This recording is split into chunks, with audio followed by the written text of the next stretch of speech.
Broski, I'm here today to show you some amazing boomer shooters that is very much affordable, and hopefully I'm about to show you some games that you never heard of before, and of course give you a short explanation of what they are so you know what to expect if you decide to get them. And if you don't know me, my name is Slim Bratsky, the boomer shooter dad, the daddiest dad of them all, the guy from Sweden who loves brutal indie games and loves to show the best one to you. And with that, let me show you what I mean.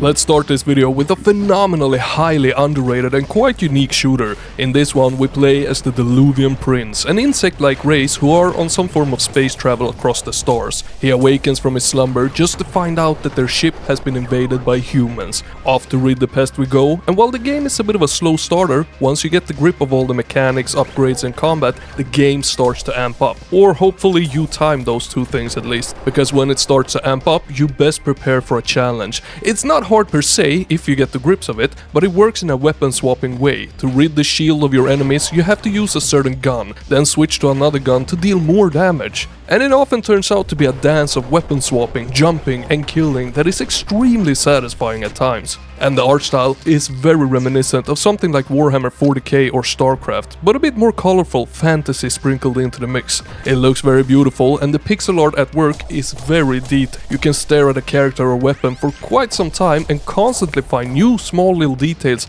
that make them feel so believable in a weird way. Now if you're not sure if this game is for you or if the art style doesn't seem to tingle your belly, well, I'm happy to announce that there is a free prologue out that you can give a spin now. It offers around 1 to 2 hours of gameplay and gives you a great taste of what the full release has to offer, called Diluvian Ultra Awakening.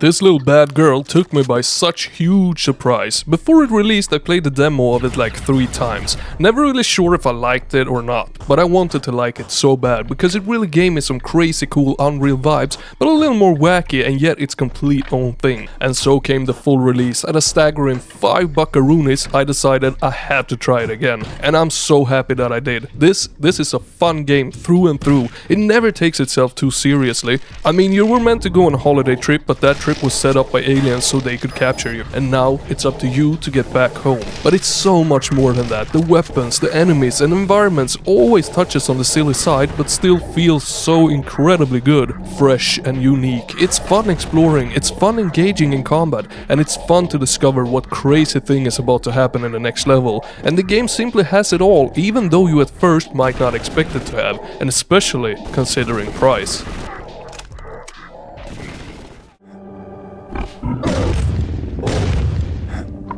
Reverend, my wonderful Reverend, a bite-sized first-person shooter that is completable in about 2 to 3 hours and very fairly priced in my opinion. It offers 2 to 3 hours of pure freaking fun. And what makes it so fun? Well, first of all, it feels very old school and it feels personal and very indie. There is this weird, cozy, relatable feeling to the game, almost like you're talking to the developer as you're playing the game. And then it's the blood inspiration. It never tries to be the next big blood game, but it certainly draws inspiration from it, and in the end rocks the same kind of atmosphere to it. An atmosphere that is loved by many retro FPS fans, including myself. And while the combat is on the simpler side, it's still fun and very well paced. It will have you look for items, explore secrets, do some minor platforming and kill all kinds of weird enemies and bosses with even weirder and fantastical weapons. There is even a secret weapon hidden away that can literally obliterate anything and everything. Oh, and you might find my pixely face hidden away somewhere, so make sure to dig the secrets out.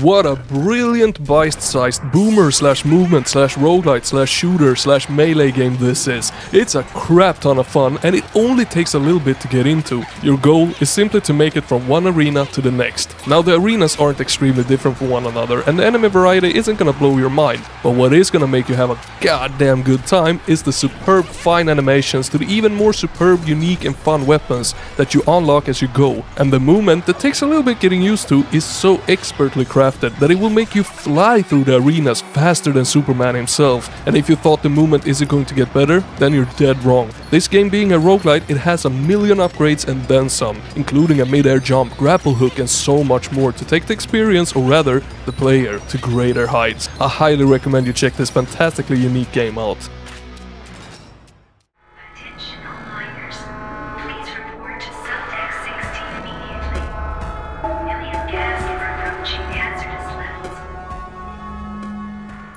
Imagine Doom 3, but make it look like Doom 2, then sprinkle in some Resident Evil survival horror mechanics, and voila my friends, you just created a Frankenstein monster called Hyperviolent. A very unique game that started off quite rough with its combat. Many felt it to be unfair with hit scan enemies and your own weapons having a recoil that shot to the moon instead of your enemies. But I can tell you that most of these things have been tweaked and updated. Even the atmosphere has gotten some revamps to make it even more terrifying, and I thought it was terrifying as it was from the start.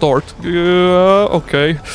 Now, the state of the game is still early access, but it's come a long way and now features a decent lengthy campaign with more to come, revamped mechanics that feels a lot better, and some really tense corridors to walk through. So if you're looking for something spooky to immerse yourself in this October, then this is definitely one I highly recommend. It does so many things right, and in the end becomes a very memorable and fun experience that will make you change your pants a few times.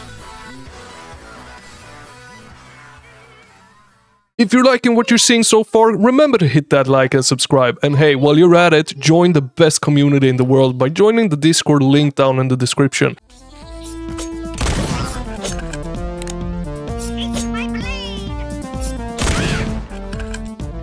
The Goblin Terminator Simulator, once a peaceful museum turned into a living hell thanks to curiosity, unleashing the Goblin army upon our world. Now it's up to us to stop them. This bite-sized shooter is meant to be played from start to finish in one go, meaning it's not very long, but oh so much fun. It's created by David Szymanski, who brought us Dusk and Ironlung, just to name a few. And that means that the expectations of quality is of course very high, and this game it delivers, both in terms of fun and exciting levels, but also with its weird and very Dusk feeling weapons. But don't for a second take this as a serious game. As an example, one of the bosses is Dracula himself, singing opera to us as we mow him down. And that's just a small taste of what this time-traveling goblin slaying simulator has to offer, and it's also short and sweet.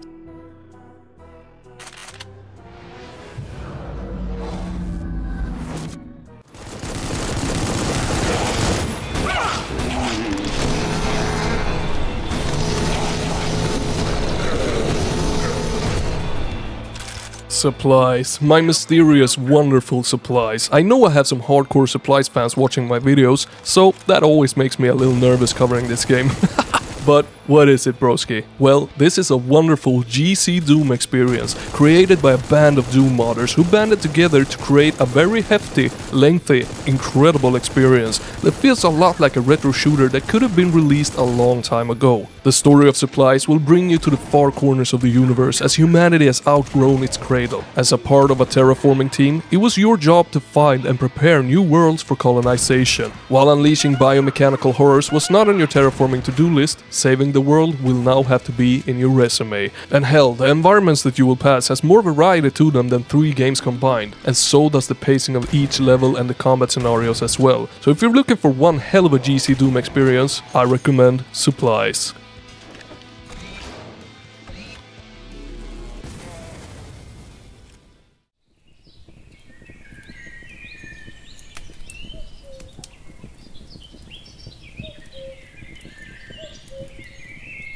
Now I like to call this one Finland's version of Wolfenstein, even though it's not much like Wolfenstein at all. It has certain bits and pieces here and there that just reminds you of it. Now White Hell is a retro-style first-person shooter set in post-apocalyptic Finland. A lone survivor, Jarmo, wakes up on his toilet floor after hibernating through the apocalypse and has to fight his way through the frozen wasteland controlled by opposing extremist groups. And these extremist groups goes from laser shooting bears to Wolfenstein-like cyborgs in a wonderful clash of humor and adrenaline-pumping action, accompanied by music from the creator of that one little game from New Blood called Ultra Kill. Now, to summarize this one for you so that you know what you're getting into if you get it, I would say that it's a Quake-like shooter set in mostly outside and colorful environments with a ton of humoristic enemies and weapons. It's got challenging combat and tense moments, and it's one fun, wild and crazy ride through the white hell.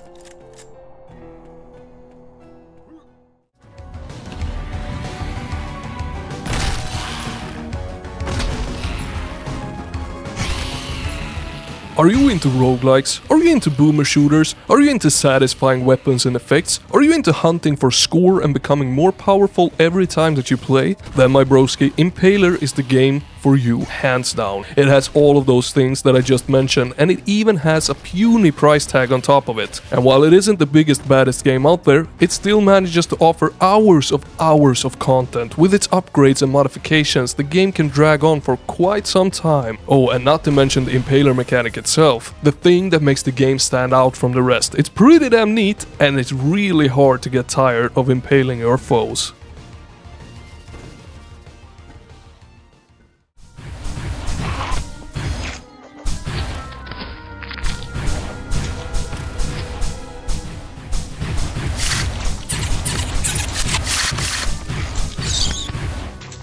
Colors, cozy feelings, rideable mounts, magic, orcs, a functional map, and an adventure that will be remembered for years to come. Yep, that's Wizardom for you. A fantastic Wolfenstein maze-like magical shooter that reeks of a cozy Saturday evening of gaming with a hot cocoa or coffee next to you. Now, I have a review out on episode 1 of this one, but as it stands right now, episode 2 out of 3 is out right now, and episode 2 truly takes it to a whole new level of awesome, introduces new mechanics, even more gorgeous levels and enemies to kill, upgrades in the form of a shop, and so much more. Now, the game is not particularly challenging by any means, but it does offer a lot of collectibles a la Wolfenstein style, meaning there's gold and treasure scattered throughout that works as score, that not only amps up the replayability, but also works as currency for the upgrade shop. And a huge highlight of this gem is its level editor, crafted to be easy to use and let your fantasy go wild and crazy. And if you're like me and can't craft for shit, you can still download and enjoy other people's maps.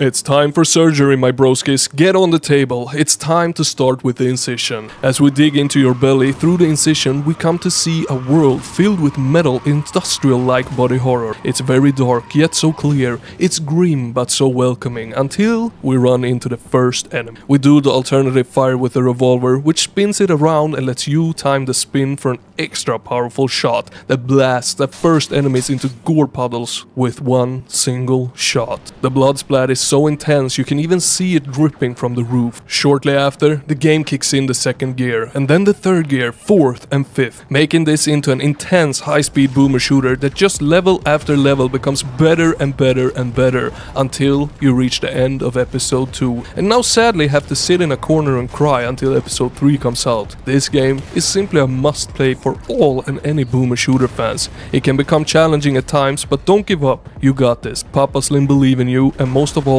it's worth the challenge.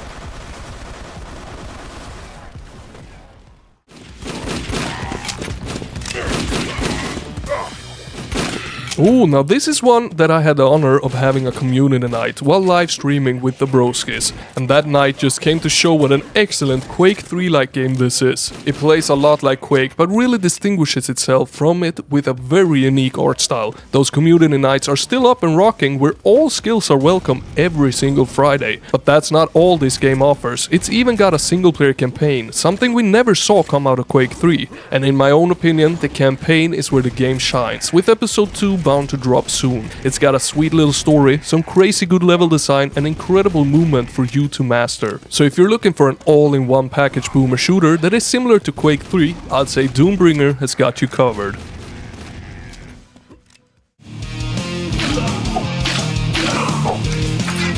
How do we even categorize this bad boy? Is it a boomer shooter without shooting? Is it a speedrunning game loaded with secrets and an actual story? I honestly think it categorizes best in the second mention. It's all about going fast, but the game never really forces you to do so. You can take it at your own pace. It's not timed, more than you getting the feel of wanting to get the fastest time possible. What you will be doing in the game is slash, throw spears, shoot with bows, and throw bombs through ancient Rome as Caesar, in levels that takes about 3 to 5 minutes to complete. But they're loaded with environmental differences, secrets, new weapons and enemy types that act and behave different from one another, requiring different tactics to take down fast, or heck, even to take down at all. And it's all toppled with some fast-paced heavy metal music, which honestly fits the game like a freaking glove. Running fast like Caesar with a sword, just slashing every human you see, entering rage mode as you do to run even faster is just the second best thing from doing it versus demons of hell to metal music.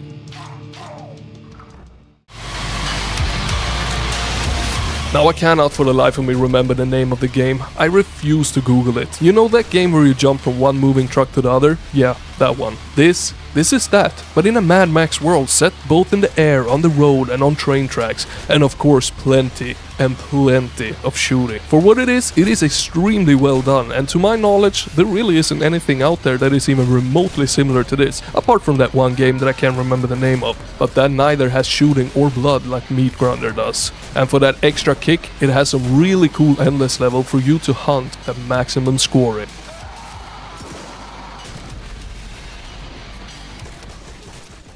Broski, thank you a million times for watching all the way to the end. You're freaking amazing. I love you. And remember, retention is everything on YouTube. So thank you from the bottom of my heart. Slim, over and out.